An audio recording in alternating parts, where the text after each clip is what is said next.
रंग से टैंगो करके दिखाओ। अबे साले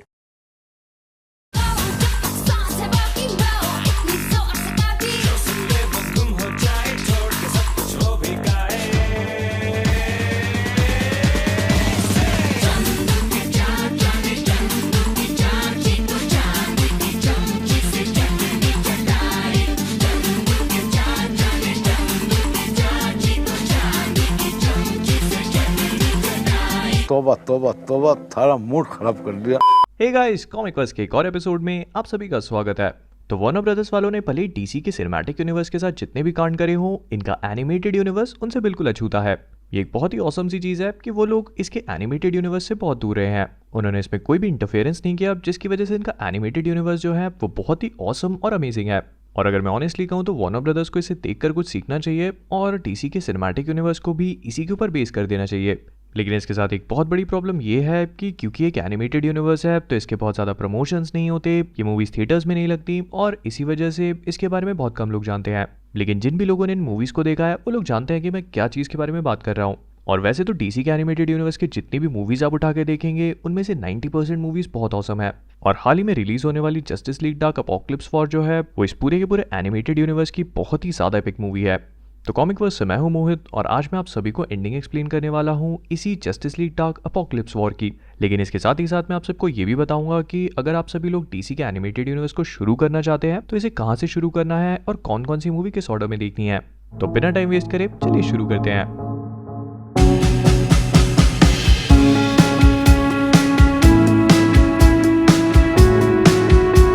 तो जैसा कि मैंने पहले भी कहा कि डीसी के एनिमेटेड यूनिवर्स में जितनी भी मूवीज आ चुकी हैं मैं आपको रिकमेंड करूंगा कि आप लोग जाकर उन सभी को देखें। लेकिन फिर भी अगर आप लोग अपने टाइम को बचाना चाहते हैं तो आप लोग शुरू कर सकते हैं 2013 में आने वाली फ्लैश पॉइंट पैराडॉक्स से, क्योंकि इसके बाद कॉमिक बुक्स की तरह ही डीसी वालों ने अपने एनिमेटेड यूनिवर्स को भी रिबूट किया और इसे न्यू 52 का शेप दिया। और वैसे तो इसके बाद उन्होंने कई सारी मूवीज रिलीज करी हैं, लेकिन उनमें से कुछ ऐसी भी हैं जो डीसी की इस वाली कंटिन्यूटी में फिट नहीं बैठती, तो इसी वजह से आपको उन्हें देखना जरूरी नहीं है। तो फ्लैश पॉइंट पैराडॉक्स को मिलाकर टोटल 14 मूवीज ऐसी हैं जो कि अपोकलिप्स वॉर के पहले आ चुकी हैं। और इन सब का ऑर्डर कुछ इस तरह से है कि सबसे पहले आती है फ्लैश पॉइंट पैराडॉक्स, उसके बाद जस्टिस लीग वॉर, फिर बैटमैन सन ऑफ बैटमैन, इसके बाद आती है Justice League throne of Atlantis, फिर Batman versus Robin, Batman bad blood, Justice League versus Teen Titans, Justice League dark, Teen Titans the Judas contract, suicide squad hell to pay, the death of Superman, reign of Superman, Constantine city of demons, Batman hush, Wonder Woman blood lines और इन सब के end में आती है Justice League dark apocalypse war. और इसी order को मैं नीचे डिस्क्रिप्शन में भी डाल दूंगा ताकि आप सभी लोग इसे आराम से देख पाएं। और जो लोग इस बारे में सोच रहे हैं कि क्या आपको ये वाली मूवी हिंदी में देखने को मिलेगी, तो मुझे ऐसा लगता है कि इसके चांसेस काफ़ी कम है, क्योंकि डीसी की बाकी एनिमेटेड मूवीज़ हिंदी में नहीं है, एटलीस्ट मुझे तो नहीं मिली। तो इसी वजह से मुझे ऐसा लगता है कि ये वाली मूवी भी हिंदी में रिलीज़ नहीं होगी या इसको डब नहीं किया जाएगा। आई होप कि ऐसा हो जाए, पर इसके चांसेस काफ़ी कम है। तो अब इन सारी चीज़ों को देख लेने के बाद चलिए अब बात कर लेते हैं इस मूवी की एंडिंग के बारे में। और इस टॉपिक को शुरू करने से पहले मैं आप सभी को बता देता हूँ कि इस पॉइंट के बाद से इस मूवी को लेकर यहाँ पर काफ़ी हैवी स्पॉयलर्स होंगे। तो अगर आप सभी लोगों ने मूवी नहीं देखी है तो मैं रेकमेंड करूँगा कि आप लोग मूवी देख लीजिए और उसके बाद दोबारा आकर के इस वीडियो को देखिएगा। तो अब इस मूवी की स्टार्टिंग में सुपरमैन और बाकी की जस्टिस लीग मिलकर डार्कसाइड के प्लैनेट अपोकलिप्स पे जाते हैं और उसे हराने की कोशिश करते हैं। लेकिन डार्कसाइड को उनके प्लान के बारे में पहले से ही पता होता है और वो इनकी वो हालत करता है कि आप सोच भी नहीं सकते। वो अपने पैराडीमंस को डूम्सडे के डीएनए के साथ बाइंड कर देता है, जिसके कारण जस्टिस लीग इंक्लूडिंग सुपरमैन उनके सामने टिक भी नहीं पाते। और फिर हम लोग देखते हैं हमारे फेवरेट और इतने पावरफुल सुपर हीरोज जैसे कि एक्वामैन, ग्रीन लैंटर्न और सटाना को कुत्तों की मौत मरता हुआ। और बचे हुए जो सुपर हीरोज होते हैं ना, जैसे wonder woman, Superman, Batman, cyborg और फ्लैश, इन सबको डार्कसाइड क्या करता है कि अपना बंदी बना लेता है और उनके साथ अपने अलग ही कांड करता है, मतलब अलग ही कांड। जैसे वो क्या करता है कि सुपरमैन के ऊपर क्रिप्टोनाइट का टैटू बना देता है जो उसकी पावर्स को खत्म करके उसे नॉर्मल इंसान में चेंज कर देती है। इसके बाद बैटमैन का ब्रेन वॉश करके वो उसे मोबियस चेयर पे बिठाता है और गॉड ऑफ नॉलेज बना देता है।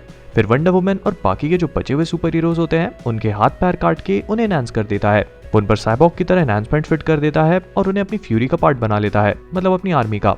और इसके बाद हमें देखने को मिलती है 2 साल की एक टाइम जंप, जहाँ पर अब अर्थ को पूरी तरह से डार्कसाइड ने डिस्ट्रॉय कर दिया है और उसके पैराडूमन्स जो हैं ये हर कहीं घूम रहे हैं। और हम लोग कॉन्स्टेंटाइन को एक बार में फूकता हुआ देखते हैं जब एक डीपावर्ड सुपरमैन या फिर क्लार्क कैंट जो भी है ये रेवन के साथ मिलकर उसके पास आता है और उससे मदद मांगता है। लेकिन कॉन्स्टेंटाइन के अपने अलग ही कांड होते हैं। वो उन दोनों को बताता है कि अपोकलिप्स पर ये जो भी 2 साल पहले पूरा सीन हुआ था वो उसमें अपनी लवर सटाना को मरने के लिए छोड़ के भाग आया था। तो अपने इन्हीं नाइटमेयर से फाइट कर रहा होता है, लेकिन फिर भी उनकी मदद करने के लिए तैयार हो जाता है और इस तरह से ये लोग मिलकर अपना एक रेजिस्टेंस बनाते हैं और फिर दोबारा से डार्क साइड से फाइट करने जाते हैं। लेकिन उसके प्लैनेट अपोकलिप्स पे पहुंच के उनको ये पता चलता है कि वहां पर फ्लैश भी है, जो कि डार्क साइड के एक ट्रेडमिल पे दौड़ के उसके पूरे प्लैनेट को पावर दे रहा है।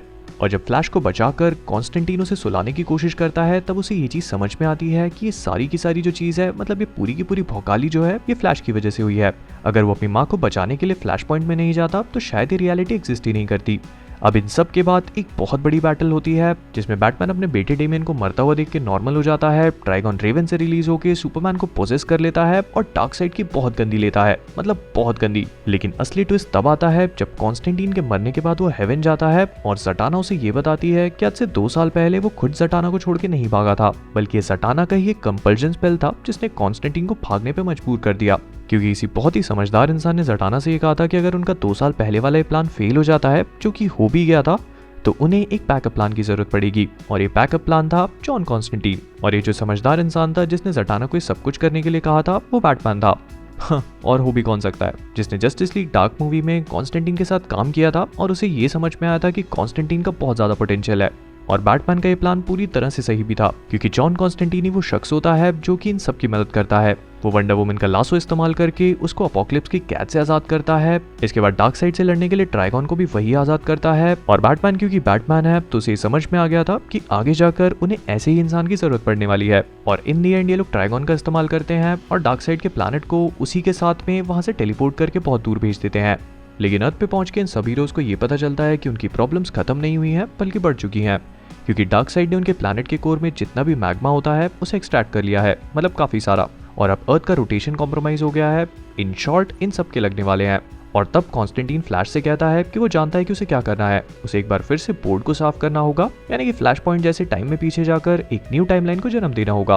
फ्लैश उससे कहता है कि जरूरी नहीं है कि जो भी वो करे वो सब कुछ ठीक ही हो, यानी कि नई टाइमलाइन पूरी तरह से परफेक्ट हो सकता है कि न्यू रियलिटी और भी ज्यादा बुरी बने। लेकिन कॉन्स्टेंटीन फिर भी उससे बोलता है कि उसे ऐसा करना ही होगा। और इस तरह से फ्लैश एक बार फिर से दौड़ता है और पूरी तरह से इस वाली टाइमलाइन को चेंज कर देता है। अब ये मूवी यहीं पे खत्म हो जाती है और इसके आगे हमें कुछ भी नहीं बताया गया। तो अब सवाल ये खड़ा होता है कि आखिरकार हुआ क्या। तो बड़े सिंपल शब्दों में बताऊं तो फ्लैश ने पास्ट में जाके कुछ चेंज किया और टाइमलाइन फिर से चेंज हो गई। और इसका मतलब ये है कि पिछली 14 मूवीज जो मैंने आपको ऊपर बताई हैं वो कभी हुई ही नहीं। और अब इसके आगे क्या होगा, तो एक नई रियलिटी बनेगी जिसमें सारी चीजें डिफरेंट होंगी, ठीक वैसे ही जैसे फ्लैश पॉइंट के बाद की मूवीज में थी। और डीसी वालों ने इसको लेकर अभी फिलहाल कोई भी अनाउंसमेंट नहीं किया है, बट मोस्ट प्रोबेबली ये डीसी की रिबर्ट कॉमिक बुक टाइमलाइन को फॉलो करने वाली है। और हालांकि डीसी ने इसका कुछ भी रिवील नहीं किया है, लेकिन उनकी जो नेक्स्ट एनिमेटेड मूवी आने वाली है वो सुपरमैन मैन ऑफ टुमारो है, जो क्लार्क कैंट के स्टार्टिंग डेज पर फोकस करेगी।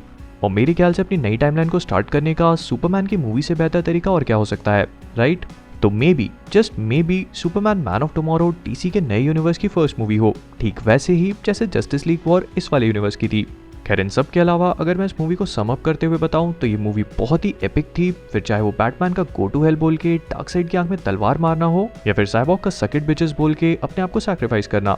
और मुझे लगता है कि डीसी के सिनेमैटिक यूनिवर्स में ये सारी चीजें होने में कई साल लग जाएंगे और उन्हें अपना टाइम लेना भी चाहिए। उन्हें अपने कैरेक्टर्स को डेवलप करना चाहिए प्रॉपर तरीके से, ताकि हम उन लोगों से कनेक्ट कर पाएं और आगे जाकर जब उनकी मौत हो या फिर टाइमलाइन इरेज हो तो ये चीज हमें हिट हार्ट करे, ठीक वैसे ही जैसे टोनी की एंड गेम में। नहीं तो जैसा बैटमैन वर्सेस सुपरमैन में सुपरमैन को मरता हुआ देख के हुआ था, ठीक वैसे ही होगा।